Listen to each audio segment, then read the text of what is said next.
Welcome to Principal Invincible. Like, share, subscribe. Today we're going to talk about the fact that we are in a war for the heart and soul of this nation. What is a war? You're in a war when either of two parties is willing to do anything to get what they want.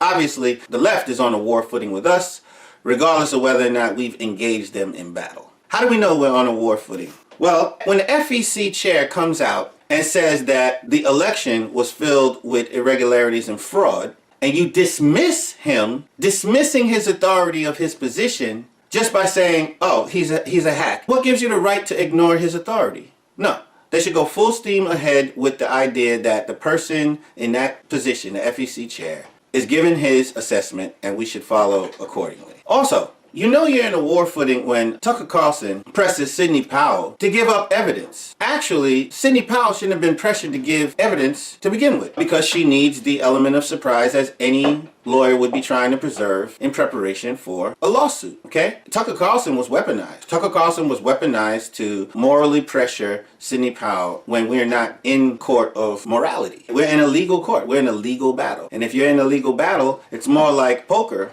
for a little while. You have to keep your cards close to your vest. Tucker Carlson pressuring Sydney is like pressuring Sydney to show her cards at the poker table, okay? There is a poker element in legal battle. The fact that the left is employing selective amnesia. Hillary Clinton says to Joe Biden, do not concede under any circumstances. Joe Biden should not concede under any circumstances because I think this is going to drag out. And eventually, I do believe he will win if we don't give an inch and if we are as focused and relentless as the other side is. Why the fuck do you guys pressure Donald Trump to concede? You're not even held to account by your media. In other words, you're allowed to be full of shit by a full of shit media. Selective amnesia. You're allowed to have selective amnesia. There is no fairness in this entire picture. This is a win by any means necessary, even if it's ugly. Another point of selective amnesia. When Joe Biden said that he would wait for certification before he says that he's president-elect. Well, who's holding that motherfucker to the fire? Nobody. And your media is willing to feign ignorance of your hypocrisy. This is war. This is you making maneuvers to get what you want by any means necessary. Okay, so we recognize now that you're at war with us. The canvassers, there was 4 canvassers in Michigan. 2 of them Democrat, 2 of them Republican. The 2 Republicans said, hey, there's more votes than registered voters. I can't certify this. So you people threaten them, threaten their families, and then you gave them a bullshit deal. You said, hey, we'll do a full audit after you certify. So they certify and then you pull back the audit. This definitely means, these tactics definitely mean that we are on a war footing. That entire maneuver, threatening the families, publishing the high schools, the school that the children of the canvassers go to, that is a by any means necessary nasty tactic that you were willing to employ. Here's our family's recommendation for what Donald Trump should do in these times. 1, the linchpin of the entire Democrat insurrection is Bill Barr. The one thing, whether he is seen as the winner or the loser come January, whatever time frame you want to look at, whether he's seen as the winner or loser, Trump should drain the swamp. Trump should lock them up. Now, first thing I say is, one added benefit to Trump taking this stance is, dude, you promised everybody was chanting at your rallies, lock her up, lock her up. You know the American people care about this. And I'll just depart for just a second to say this. Without justice, we can't believe in anything anybody says because contracts don't mean anything, because punishments for breaking contracts never are put forward. So we do not stand on integrity as a nation if we don't punish violators. And you as a president do not have integrity if you don't punish violators. Okay? So you picked Bill Barr. Bill Barr turns out to be a swamp creature. You need to get rid of Bill Barr and appoint somebody who will, in whatever time you got left, punish somebody. Punish a bunch of somebodies for the obvious crimes that they committed. If you're going to leave the office and you don't punish anybody, Mr. Trump, you're fucking us. You're fucking yourself, your own integrity, okay? And you're allowing the new status quo to be Democrats get away with whatever they want. And that standard is definitely going to remain. It's only going to multiply after you leave office. The nicest thing you could do for us is to beat the shit out of somebody who is guilty of something. But the fact that nobody is going to jail and then you leave office, that will be one of the worst things remembered about your presidency. Okay? And even as a staunch supporter, I'm not going to defend anybody that says that that was the worst thing about your presidency. You need to do the right thing. You need to just make them pay for what they did. Pull the pin. Bill Barr is the one in charge of the Justice Department. So he's the one stopping you from carrying out justice. He's the one stopping you. Nice smile, but he needs to go. He's the linchpin. Regardless of how the election is going, let your people handle an election handle an election. What you need to do is prosecute Joe Biden for the daggone evidence in the laptop. The guy is implicated in the laptop. You need to have somebody who will take that seriously in a position to do something about it. So don't be distracted by the election, because if Joe Biden's a criminal, who gives a shit if he won the fucking election? Lock the fucking criminal up. Yeah, that may mean that, Kamala's next in line and all that stuff. But you still will have set the condition of restoring law and order rather than setting the condition that law and order didn't matter enough to you. At least leave office knowing that law and order mattered. There are some extra benefits to looking at it this way, and you need to get on the ball and punish these people. We the people asked you, lock her up, lock them up. We need justice. Don't leave us in injustice, total injustice. Lock somebody up. Go ham. The laptop is a weakness that the left has. You should at least hammer those motherfuckers on that. Okay? That's their weakness. They should go to jail. Okay? This is a slam dunk. Don't ignore your slam dunks. Don't get distracted off your slam dunks. Okay? They should go to jail. Laptop. Evidence. Tucker Carlson, here's some suggestions for you. Stop caring about glory. Your reign is over. Everything has changed. The whole landscape has changed. So the least you could do before turning the lights off is to preserve your true dignity and not worry about your legacy. Because all the left will whine about how you ruined your legacy, and they will make appeals to your vanity. Fuck them. Okay? They're never going to say that you did a good job. You can forget about your legacy. Continue to do the right thing regardless of how it looks. Do not suck up to the left. Don't worry about how you will be remembered. For my people out here, you don't know the power of a full-on boycott. You think a boycott is about hurting a company, and then you're tricked into thinking that hurting companies is anti-capitalist. And then they say, oh, we need capitalism. No, you don't need capitalism. You need free market. And as a free person, you don't want a product that hurts you. So you don't support a product that hurts you in the interest of supporting capitalism, do you?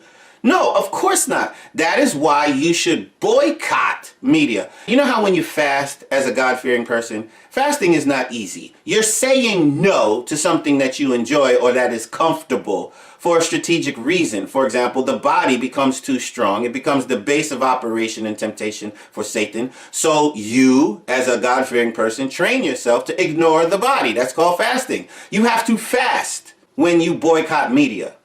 Boycott media, regardless of how comfortable you have been checking in with CNN's bullshit opinion. Fuck their bullshit opinion. Let it become dark as night in your mind. Like, blind yourself to it. You don't see it. You don't give it a chance to enter your eye gate, your mind gate, because that is where they are screwing with you. If you have any dignity, you cut off a fool's ability to even mess with you, to get in striking distance. Boycott media, brothers and sisters. No CNN. If you don't like what Facebook has done, stop it. Get used to Parler. Get used to MeWe. Get used to Rumble. Okay? And this takes all the grit of a person who is fasting. Change your diet. Change your habit. Force yourself. Get real about that. Trump and everybody should be attacking the pedophile rings. They should be attacking. Look, if they won't even talk about the pedophile rings, don't listen to those people. If they don't cover pedophile stories, do not listen to those news outlets. Any news outlet that will not treat the pedophile problem and the human trafficking problem like it exists does not deserve your attention. In the real world of real humans, that shit matters.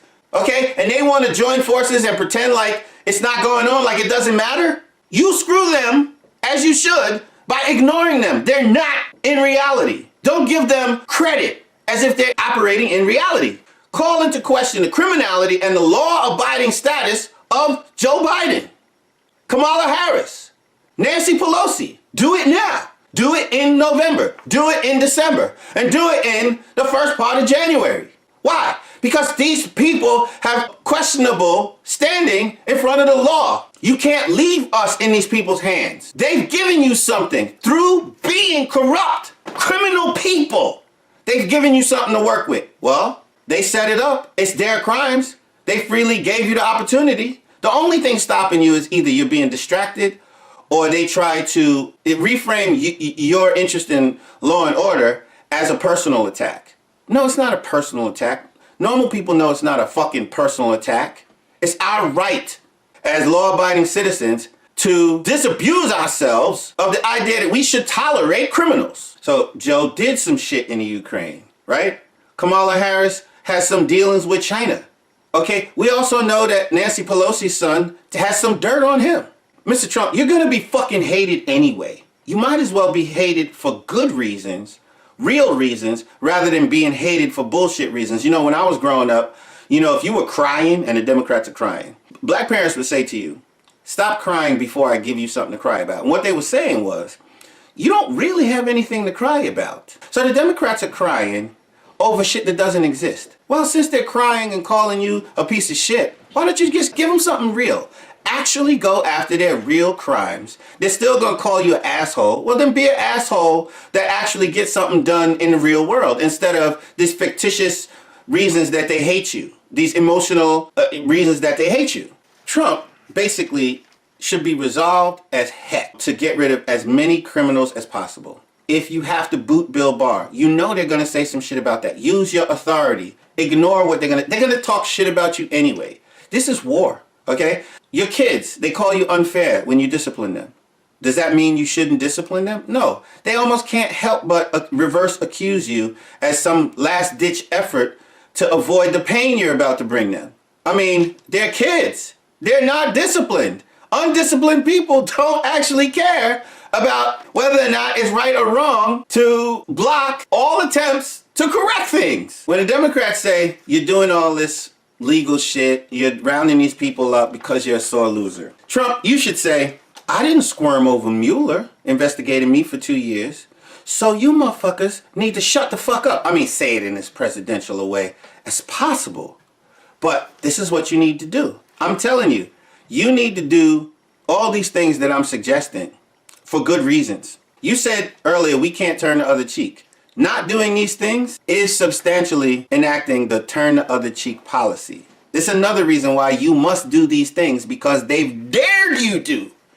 It's like somebody smacked you in your face and then dared you to smack them back. If you are not endorsing a turn the other cheek policy or a run and tuck your tail policy, you need to basically fuck them up.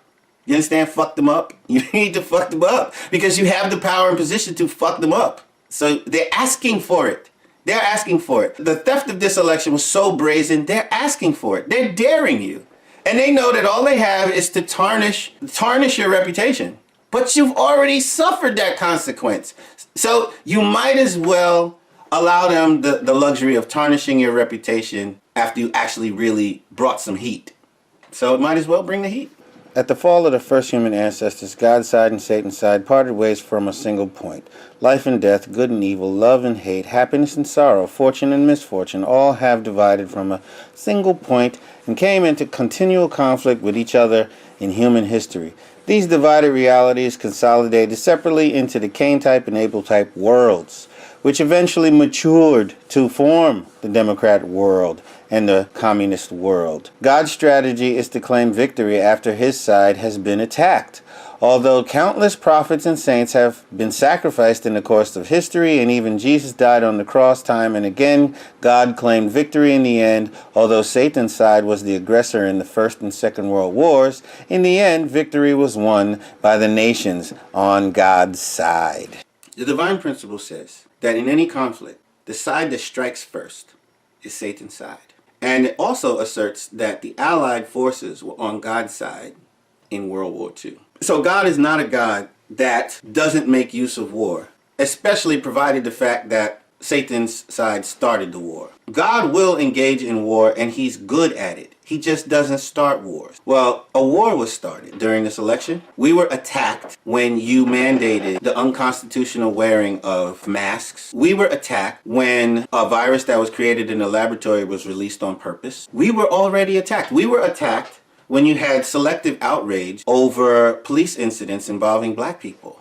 And you fucked up our streets over the idea that you was mad about black lives, which we know you weren't really mad about black lives because you didn't protest the loss of other types of blacks in other types of situations. You just used Black Lives Matter to pry open our resolve to protect our own streets. That's it. It was a ploy. And that ploy constituted an attack. So we've been under attack. You're on Satan's side. And God will allow us the opportunity to defend ourselves. You're fucked up now.